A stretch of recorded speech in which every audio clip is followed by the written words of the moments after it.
Just ratting it all the way.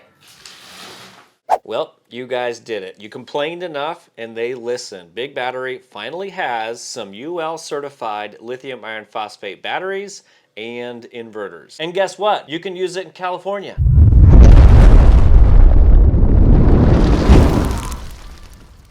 What's up, everybody? I'm Average Joe and welcome to another Average video. All right, today's video, what we're gonna be doing is checking out some of BigBattery's brand new UL certified lithium iron phosphate batteries and the 12,000 watt LuxPower split phase 240 volt hybrid inverter, also known as the 18K PV. All right, real quick before we get too far into this video, if you're not familiar with my channel or any of my videos, I'm on a journey to take my house off grid and basically just never lose power. And I don't want you guys to lose power either because it sucks. All right, so back to my off-grid journey is I've tested all sorts of batteries from BigBattery and all of them have worked out great. But what's got me really excited about this system is it's all UL certified. Yes, you heard me correct. BigBattery finally has UL certified equipment. So your next question might be, why is UL certified equipment so important? And to break it down in just a few words is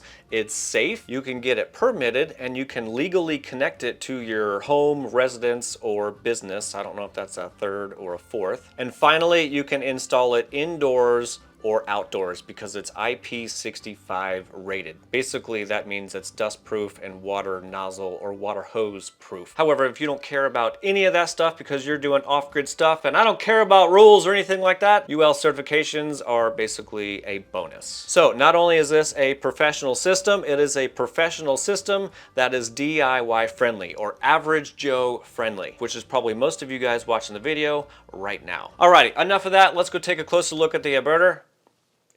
That's battery and inverter at the same time. Alrighty, enough of the shenanigans, let's get to the actual video. Alright, so in this video what we're going to be doing is we're going to be doing a quick unboxing of the battery and the inverter. We're going to take a quick look at everything, go over the specifications and all that kind of fun stuff, and then we're going to start installing everything on the wall. So this isn't technically going to be a how-to video, even though it kind of is. It's just going to be how I'm going to be doing it. And just a quick little FYI, I did get a 15 kilowatt hour kit, but we're only going to be installing a 10 kilowatt hour kit. The reason for that is I kind of want to do this in a couple of different videos. Is one, an unboxing and installation video. Second one is going to be basically testing everything out, you know, powering my house and all of that kind of fun stuff. And then the third video is basically going to be is if you bought a 10 kilowatt hour kit and then later on down the road you find out it's not enough. I'm going to show you how easy it is to install another 5 kilowatt hour. All right, because this is supposed to be a super easy kit to install. Oh, and one last thing, of course, my disclaimer is if you guys aren't comfortable doing any sort of electrical work or anything like that, make sure you hire an electrician. I'm sure they would be happy to help you out if you pay them. All right, let's get to it. All right, first box. Right, here we go. Everything is nicely packed in foam. Looks like we have a folder, battery information, manual, some stuff like that. First thing we have in here is basically the top box. So first cable we have is a communication cable. Looks like we get a pair of 1/0 cables. These don't have ends on one side, so these are going to be the ones that connect from here over to the inverter. And then it looks like we have another set of cables right here. And then we get, it looks like a bottom plate. So your batteries are going to stack on top of this. So everything looks fan-freaking-tastic, and it was packed fan-freaking-tastically. On to the first battery. It looks like we have a communication cable, a small set of positive and negative cables, brackets that are going to hold it to the wall, and then we have what looks to be like some side covers to cover up all of your terminals. One for the other side as well, and then the battery underneath. Again, nice big heavy duty foam. I think this is the back side. So yeah, this is the back side. All right, so since I'm still up off the ground, I'm gonna leave it like this. Once I can get this box on the ground, you know, I'll pull it out and we'll take a closer look. Next is the inverter. First thing we see is the mounting bracket. We get a little box right here. This is the Wi-Fi dongle. Again, everything is nicely packed. Boom. Holy crap, that's huge.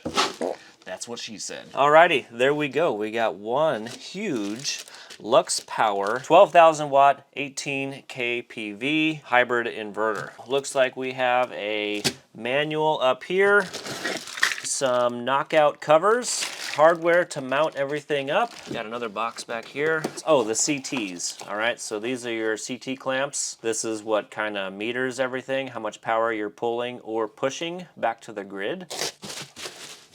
Inside your hardware bag, there is a set of keys which go to these latches right over here, so we can open this up. Yep. Boom! Look at that. This looks really, really nice in here. Okay, so obviously PV input, PE, protection earth. You got two of those right here. Battery positive, you have two. Battery negative, you have two. You have generator L1, L2. Your load L1 and 2. This is going to be your sub panel or your house. And then your grid connection, you know, from the grid, L1 and L2. You got your breakers up here. That's your load breaker. And then you have your battery breakers. There's two 200 amp breakers right here. Cool. Then you have all of your communication ports right here. Wow, this looks fan-freaking-tastic.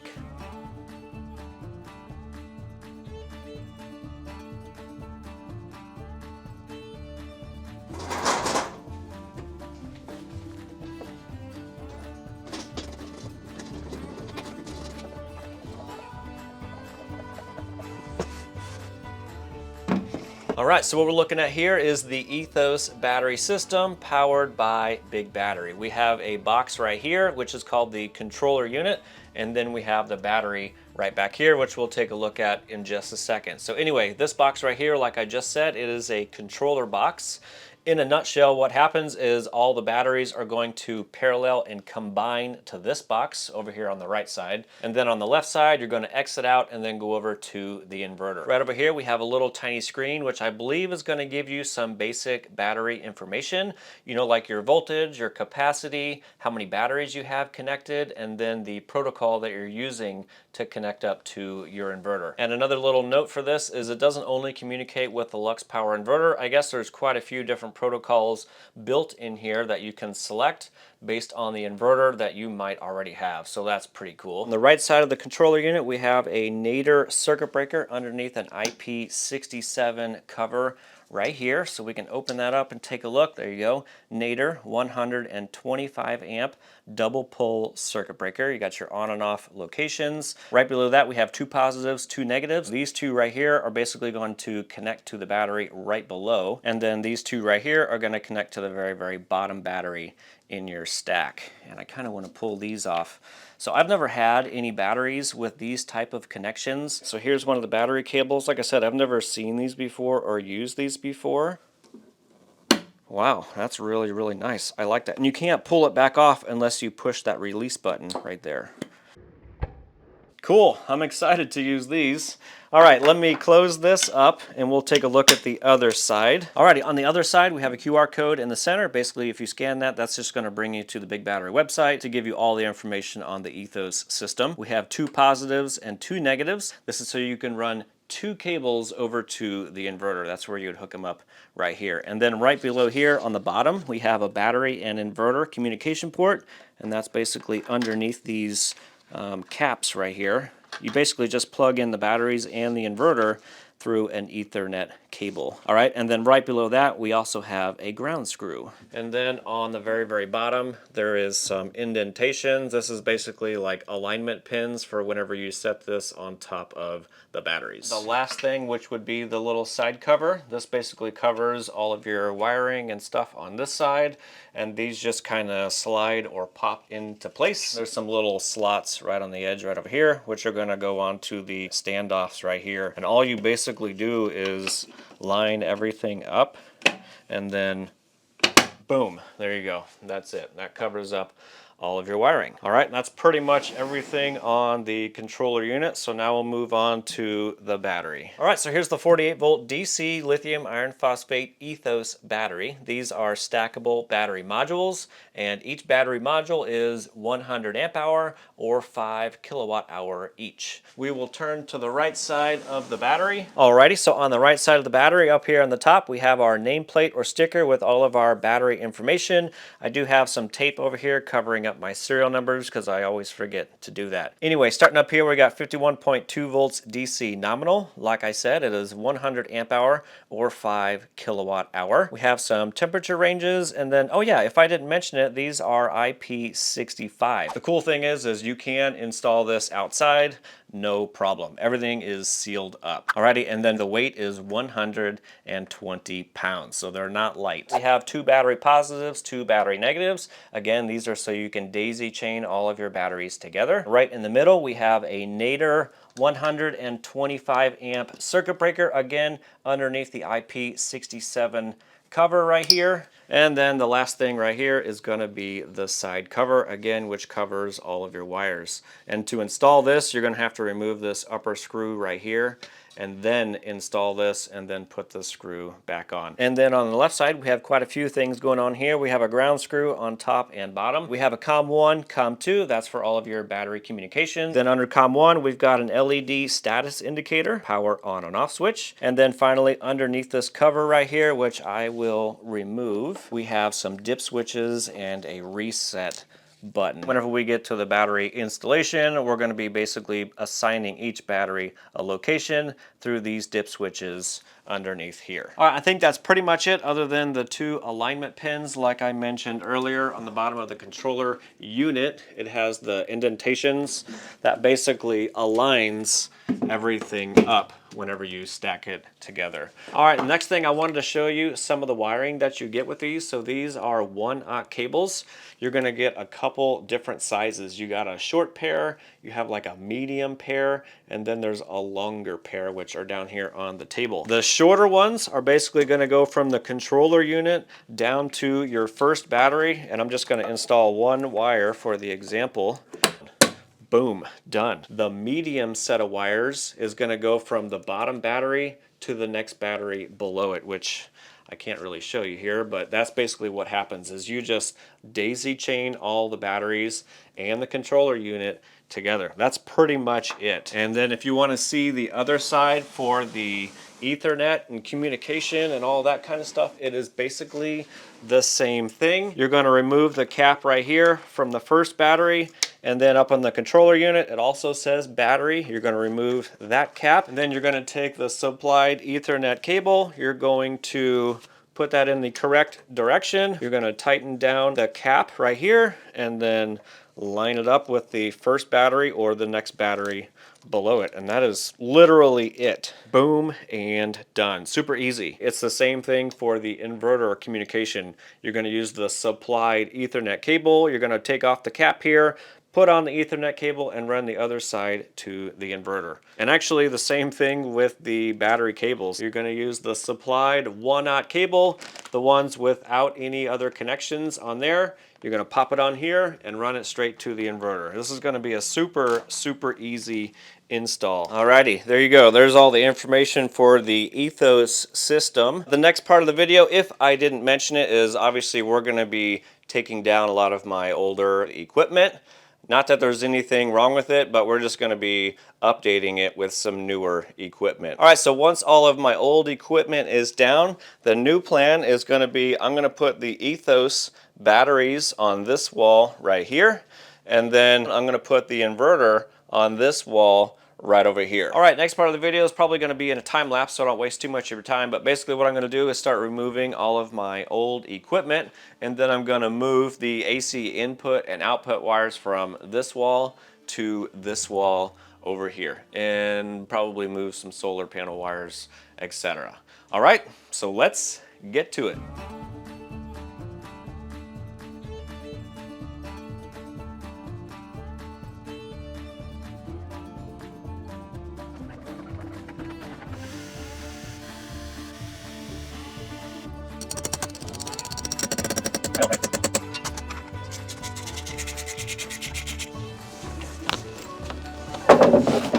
Got to go up a little bit higher.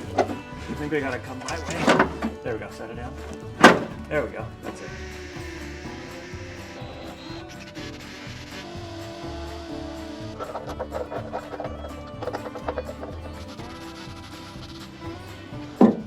Inverter is mounted, and I know I didn't go into too much detail whenever I mounted it. That's only because I was under a time constraint because I had my buddy stop by on his lunch break so we could remove the grow watt, and while he's here, I asked if he would just stay a few more minutes so I could drill the holes and mount this up. Otherwise, it might be a little bit of a struggle with one person. You're definitely gonna want 2 people. So basically just a quick little rundown. The ideal installation is to have the screen kind of eye level. I mean, really all you have to do is drill a couple of holes, level the bracket, and then set the inverter on it, all right? And then obviously mount your 2 little side brackets, all right? It comes with all the bolts and nuts required. For concrete, it does come with these sleeve anchors right here. I used 4 on the mounting bracket up here. If you wanna install those on the side, you can do that. I didn't do that. I just used some Tapcons that I already had. I actually feel real comfortable putting Tapcons up on top. I just didn't have the correct washers to fill the gap. Of course, if you are going onto wood, obviously you're going to want to go into studs, and it does come with all the lag bolts for you to do that. Well, I guess since we have the inverter mounted to the wall and I don't have any of my wires run yet, I think the next thing we're going to do is mount the batteries to this wall, and that should be fairly easy as well. I mean, basically all we're going to do is stack them, you know, and then drill a couple of holes for the L brackets to secure it to the wall. That's pretty much it. All right, well, let's get to it.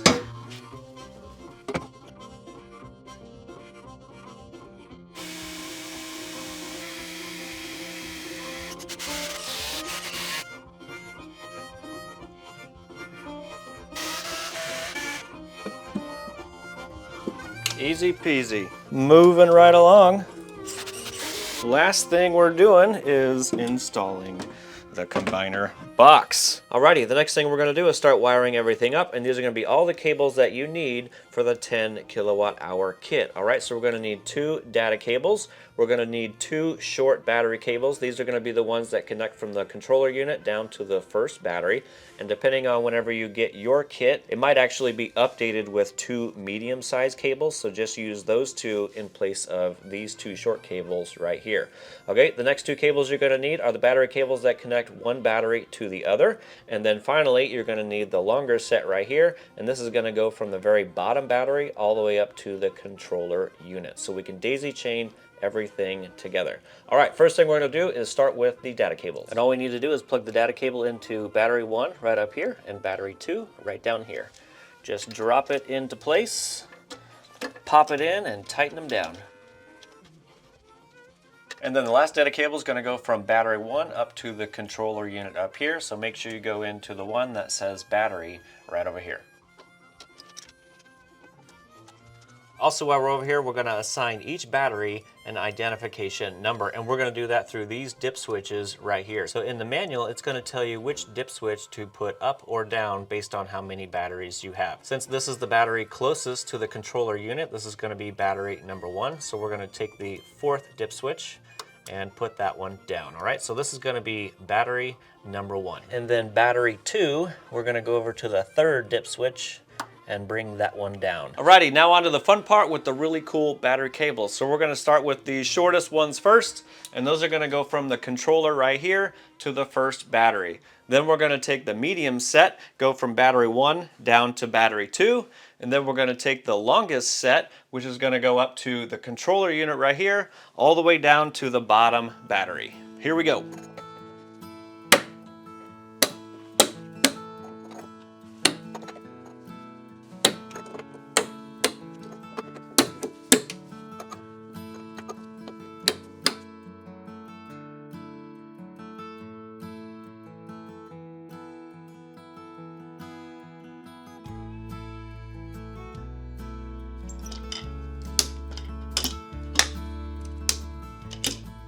All right, now what we're going to do is program the Ethos battery to communicate with the LuxPower inverter. So what we need to do is turn on the circuit breaker on the controller unit. Once we do that, we should get power to this screen right here.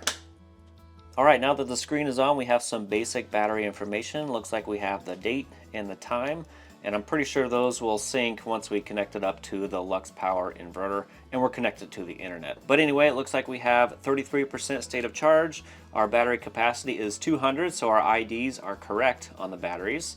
We're sitting at 52.65 volts, and the protocols right down here, both of them are set on 1 and 1, so we need to change those. So all we need to do that is hold down the back button for roughly 5 seconds, hit enter. Alrighty, so in here you can see some of the protocols that it does support. We're going to be changing ours to 2 for Lux, so we'll hit down and then enter. And then I'm going to change the CAN protocol also, so we'll hit down, enter. Oh wow, look at that. We got quite a few in here that you can choose. Anyway, we're going to go down to option 6 to LuxPower inverter and then hit enter. Alrighty, so in order for us to save the protocols in here, we just need to shut the batteries off and then turn them right back on. Boom, there we go. Both of them are saved. Now we can move on to the next step.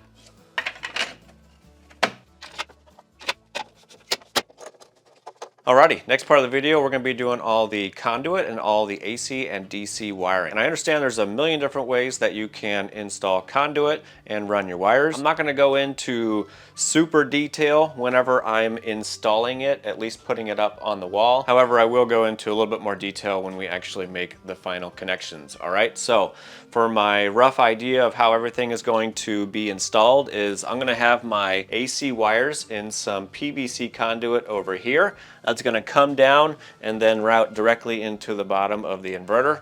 And then same thing for my battery wires. I'm also going to take some PVC conduit and we're going to kind of go back to the wall, straight over into this corner right over here. And then I'm going to have some flexible conduit off of that over to the side of the battery so everything is protected. And then for my solar, I haven't decided which side of the inverter I'll actually hook it up to, but the basic idea is I'm going to be using some flexible metal conduit, come directly off the inverter, either go to this wall or this wall and up to my existing solar arrays on the roof. All right, so inside the inverter, you have all these choices for knockouts and you can use whatever you want. So I'm gonna be using the 3 big ones. This one right here in the center is gonna be for my battery cables.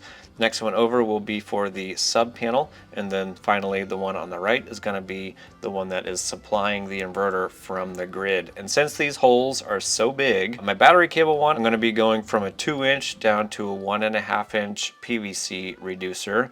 However, for these two over here, I'm actually going to be using these metal resistors. All right, so this is a 2-inch down to 1 1/4, and then 1 1/4 down to 1 inch. Basically, you set those on top, and then you have another set that goes on the bottom, basically on top of whatever you're trying to reduce, and then you just install that. It actually gives you a little bit of play, you know, if you need to move stuff around as well.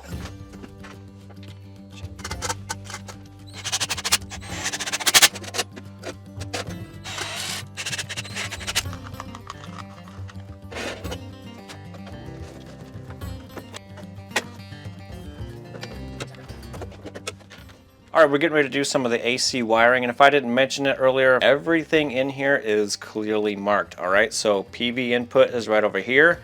You get 2 protective earth. These are your grounds, 2 battery positives, 2 battery negatives, your generator L1 and L2, your load, which is either going to be your whole home or your sub panel. I'm going to be doing a sub panel. And then finally the grid L1 and 2. This is basically if you're installing right after the meter, or if you're going off of a main panel and you're going to be powering a sub panel just like I am. All of these are Allen heads. The bigger ones up here are 5/16, same with the neutral down here.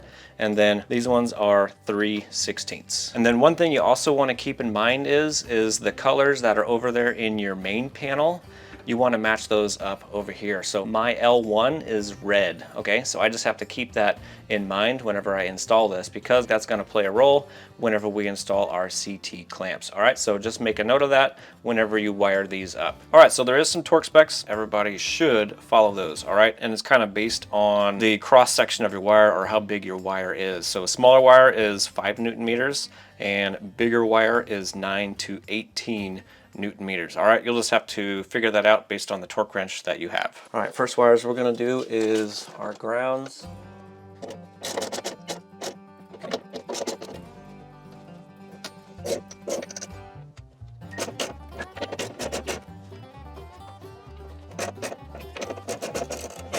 All right, next we're going to install the CT clamps, and these are going to be installed in your main electrical panel of your house. All right, these are going to go on the two main hots that come in from the grid. So over here we have a CT1 and then we have a CT2. And of course there is a direction which way you install it. Basically the arrow is going to go towards the inverter. So I have the CT clamps on here. You have to excuse my other CT clamps because I have some other monitoring systems on here. But right here is L2, and you can see that right here, CT2, L2, which is my line 2, and the arrow is pointing down. And my other CT clamp, it's actually underneath the Emporia system, so it's a little harder to see, but it is installed. All right, next thing we're gonna do is plug in our CT communication cable to this port right here. If you look up above, it says CT1 and CT2. All right, so we'll just set that right over there.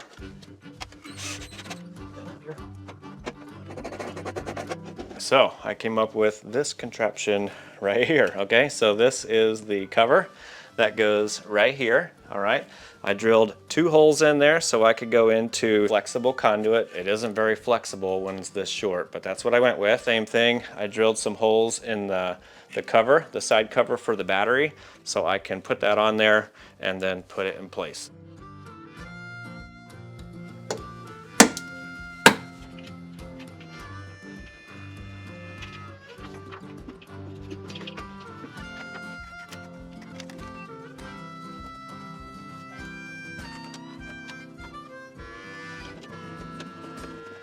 All right, we want to strip back roughly 1 inch of the insulation on here, and be careful because this stuff cuts really, really easy. And another thing I wanted to mention is since this wire is so fine, I believe you could stick it in here and be just fine. However, I am going to install some ferrules. Now I don't technically have a crimper for these, so all I'm going to be doing is slipping it over the wires just to keep all the wires together. And then what's going to happen is once I tighten down the terminal screw up there, it's going to crush this because it is pretty thin. This is just going to keep all the wires together.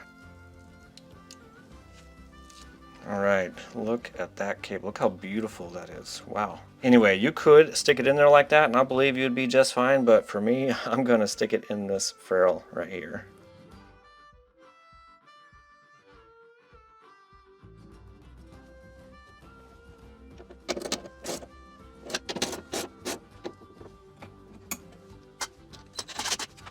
Final input's going to be the solar, and technically on the bottom of the inverter it says these 2 knockouts are for solar, but again, you can use whatever hole you want. I'm going to be using this hole right here, even though it says Comm. It's a 3/4 inch hole, but that's what kind of conduit I am using, so I'm just going to use that one. Give it a little twisty poo. Don't forget our little protective cover. For the PV input, there's no bolts or anything like that to hold your wire. Basically, you're going to stick a flathead screwdriver into this upper hole, and then you're going to pry up. Stick your wire in, and then release with the screwdriver. All right, so in the manual, it tells you to install ferrules on the inside of your wires whenever you put them into the PV connector. I'm going to say if you're using really, really fine stranded wire, you definitely want the ferrules. If you're using THHN, like I'm using here, it's really going to be up to you if you want to install ferrules or not, because the strands are not super, super fine, okay? I'm using them because I have them. All right, PV1. Right there. Looks on your face. All right, sorry, PV2. PV3. And then I've got my ground from my panels. I'm going to put that right over here. There we go. Now everything is tied together. All right, final step is the battery breaker. Here we go. All right, to get this party started, we're going to go back to my main panel and switch over my transfer switch so we can switch over to the Ethos and the LuxPower system. Alrighty, so in my house, I've got a transfer switch right here. The bottom side, source B, is the grid, and source A is going to be the Ethos and the LuxPower system. Once I flip this over, we might see a little bit of a blink, but that's just me switching it over. All right, here we go. Now, you didn't actually think I was going to show you what powering my entire house yet, did you? Remember at the very beginning of the video, I'm going to do 3 different videos. Today is going to be the install video, second one is going to be powering my house, and then the third one is going to be installing a 3rd battery, just in case you didn't order enough. Yep, that's it. That's all I want to do is show you how easy it was to install the 10 kilowatt hour Ethos battery system and the 12,000 watt LuxPower hybrid inverter. And to be honest, it was pretty easy to install. Actually, mine might have been just a smidge bit easier or quicker to install because I already had my old system there. So I had my AC wires and solar wires already ran. So if you're doing like a brand new install, yours might actually take just a smidge more time if you have to run your AC and solar wiring. If you even have a solar array, because maybe you're just using this for a battery backup, which you can do. And a quick little side note is the manual. It actually has pictures for every single step, color pictures. So if you're a person just like me that kind of overthinks everything and you end up confusing yourself, you know, because you thought about it too much, you don't have to worry because there's pictures. Even the inverter manual has colored pictures. The only thing this kit did not come with is a coloring book. There's actually probably gonna be a couple more side notes is if you don't actually need a 12,000 watt inverter that can backfeed the grid tie, you know, all of that kind of crazy stuff. BigBattery also has a 6,000 watt LuxPower inverter. It's 240 volt split phase, you know, and it's designed for off-grid use. So if you don't need any of the extra stuff, you can parallel 2 of the 6,000 watts for 12,000 watts, and it's actually cheaper than the hybrid inverter over here. So that is another option as well. And yes, the 6,000 watt inverters are also UL certified. Alrighty, I'm gonna start wrapping up this video because it's gone on long enough. So here's my pitch that we all tried to pitch is, I know you guys are big boys and girls. I'm not gonna tell you whether you should or shouldn't buy this system. However, if you're looking for a badass system that can do practically everything, it's easy to install and it's UL certified. I have a cat here now. BigBattery gave me a 10% off discount code so I can pass on to you guys. So if you wanna save some cash, you can. And of course, if you use my discount code or any of my affiliate links, I do make a small commission from that, which helps me create these awesome videos and help support my YouTube channel. I'd love to hear any of your questions, comments, or concerns. Don't forget to like that smash button on the way out, and I will see you on the next one. Right, buddy?